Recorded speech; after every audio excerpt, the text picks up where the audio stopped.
Rubrika pristato interneto knygynas Knygos LT.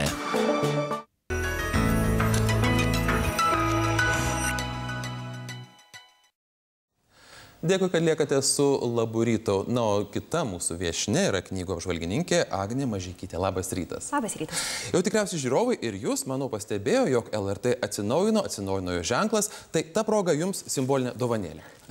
Ačiū labai. Taip. O dabar jau norėčiau, kad keliautume per knygų. Iš tiesų, vasara pats įkarštis.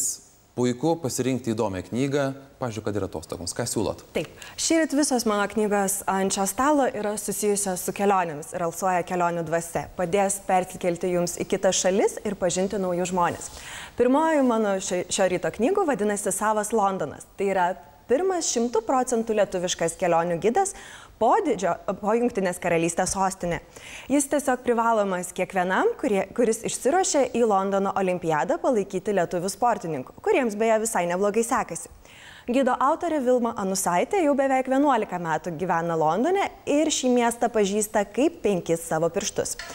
Šiame gide pilna ne tik reikalingiausios turistams informacijos, bet ir asmeninių autorės patarimų, kur geriausia nueiti ir skaniai pavalgyti, kokias vietas tiesiog būtina pamatyti, kur galima sutikti Londono garsenybių, ar kur reikėtų išlenkti pintą alaus su tikrais londoniečiais. Patarimais dalijasi ne tik autorė Vilma Anusaitė, bet ir kiti garsus lietuviai gyvenantis ar gyvenę Londone. Tai Andrius Užkalnis, Dalia Ibelhauptaitė, Edgaras Montvidas ir Beata Nicholson, kuri beje yra viena geriausių autorės draugių. Vilma, kaip ir Beata, šiuo metu pluša olimpiadoje ir amerikiečių televizijos NBC žiūrovams stengiasi kuo daugiau papasakoti ne tik apie sportininkų pasiekimus, bet ir apie patį Londoną. Kita šio ryto stotelė yra Prancūzija, tačiau ne šiuolaikinė, bet 14 amžiaus. Autorė Kimberly Cutter savo romane Mergelė mus perkelia į 100-mečio karo mėsmalę, į ramų Domremy miestelį, kuriame viename sode valstietė mergaitė išvysta keistą šviesą ir išgirsta garsiai tariamą savo vardą. Ar dar jums kyla klausimų, koks tas vardas buvo? Taip, tai žinoma, tai yra knyga apie garsiąją Orleano mergaitę Žaną d'Arc. Knygos autorė, kuri yra garsi žurnalistė ir redaktorė, nenutolsta nuo istorinės tiesos ir pasakoja apie Žaną d'Arc tokią, kokia jinai buvo. Paprasta kaimo mergina, šventai įsitikinusi savo misiją šioje žemėje. Tačiau ši istorija nušviečiama visiškai kitokia spalva. Tad jeigu matėte filmą su žaviaja Mila Jovovič, jums Žanos d'Arc vaidmenyje, jums būtinai reikėtų perskaityti ir šį romaną ir sužinoti tai, ko tikrai nesitikėjote. Toliau laiku ir erdve keliamės į Švediją, kur noriu jums pristatyti detektyvų meistrų Aleksandro ir Aleksander Andorilų detektyvą Paganinio kontraktas. Pirmasis šių autorių, kurie pasirašo slapyvardžiu Lars Kepler detektyvas, vadinosi Hipnotizuotojas ir sulaukė milžiniškos sėkmės Švedijoje bei kitose 37 šalyse, kuriuose jis buvo išleistas. Lietuvoje ši knyga taip pat ilgą laiką nesitraukė iš perkamiausių sąrašų. Nemažiau dėmesio vertas ir naujasis jų darbas pavadinimu Paganinio kontraktas. Jame sutinkame jau iš hipnotizuotojo pažįstamą detektyvą vardu Jonas Lin, kuris ir vėl veliasi į painias bylas ir jų išnarpliojimo istorijas. Šį kartą jo taikiklyje 2 žmogžudystės ar savižudybės. Tai Stokholmo pakraštyje rasta jūros vandens prigėrusi moteris ir neįprastas pasikorėlis prabangiame bute. Taigi detektyvui teks nustatyti, ar tai buvo savižudybė, o galbūt išradingo žmogžudystės.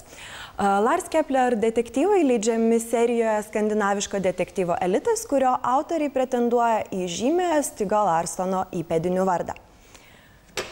Toliau kelsimės dar šiek tiek šiauriau Stokholmo į Suomiją. Vos praėjusią savaitę pasirodė garsiojo Karlo Gustavo Mannerheimo autobiografija. Karlas Gustavas Mannerheimas buvo Suomijos didvyris ir prezidentas. Jo autobiografija vadinasi Legendinio maršalo atsiminimai. Skaitydami Karžygio memuarus galėsime iš arčiau susipažinti su žmogaus įveikusio Staliną istoriją. Jeigu prastai prisimenate mokykloje gautas istorijos pamokas, priminsiu, kad Karlas Gustavas Mannerheimas garsiausias už tarpukarių Karelijos sąsiaurėje suprojektuotą gynybinių įtvirtinimų liniją skirtą Suomijai apsisaugoti nuo Sovietų Rusijos puolimo. Tačiau maršalas Suomiją gelbėjo tikrai ne vieną kartą.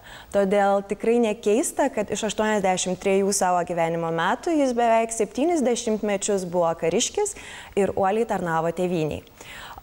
Lietuviško leidimo įžangą parašė generolas majoras Jonas Algirdas Kronkaitis, kuris sako, kad ši istorija yra pavyzdys būsimoms kartoms, kaip maža valstybė reikalui esant gali puikiausiai apsiginti nuo daug stipresnio priešo. Kita istorinė asmenybė, apie kurią noriu šį rytą papasakoti, daugiausia savo gyvenimo laiko praleido Rusijoje. Tai sensacinga biografija Leninas, kurios tiražas kaimyninėje Latvijoje buvo išgraibstytas vos per kelias valandas. Knygos autorius, britų istorikas Robert Service, yra Sovietų Rusijos ekspertas. Jis dėsto Rusijos istoriją Oksfordo universitete ir išmano Rusiją nuo spalio revoliucijos iki Stalino mirties. Jo bibliografijoje ne tik Lenino, bet ir Josifo Stalino bei Levo Trotskio biografijos. Ką galima pasakyti apie šią knygą? Tai pirmoji išsami Lenino gyvenimo studija išleista Lietuvoje nepriklausomybės laikotarpiu. Ji pasakoja apie vieną labiausiai kontroversiškai vertinamą asmenybę, Leniną. Jis vienu buvo vertinamas už savo aštrų protą ir charizmą, kitų nekenčiamas už žiaurią diktatūrą ir leninizmo propagavimą. Ši knyga yra pirmoji biografijos dalis ir pasakoja apie Vladimiro Iljičiaus Uljanovo, kuris vėliau pasivadino Leninu, vaikystę ir išsilavinimą, analizuojanti, kas pastumėjo jį įkurti komunistų partiją, kas suformavo jo politinės pažiūras ir panašiai. Paskutinioji šio ryto knyga nelabai telpa į kelionių rėmus, tačiau jinai visada jums pagelbės kelionėje, kai kas nors stengsis jūs apsukti ir apgauti. Visa tiesa apie melą tai amerikiečių autorės Ginny Graham Scott knyga apie melo anatomiją ir fenomeną. Autorė pateikia melagysčių atpažinimo strategijas ir padeda apsisaugoti nuo aplinkinių keliamo melo ir jo pavojaus. Melo anatomija atskleidžiama per realias gyvenimiškas situacijas. Perskaitę knygą, jūs žinosite, kaip atpažinti patologinį melagį. Susimastysite, ar galima pateisinti nekaltą melą siekiant apsaugoti artimą žmogų, arba kuo skiriasi vyrų ir moterų melavimas.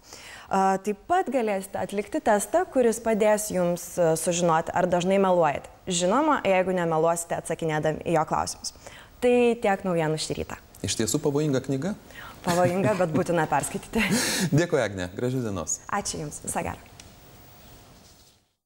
Rubrika pristato interneto knygynas Knygos LT.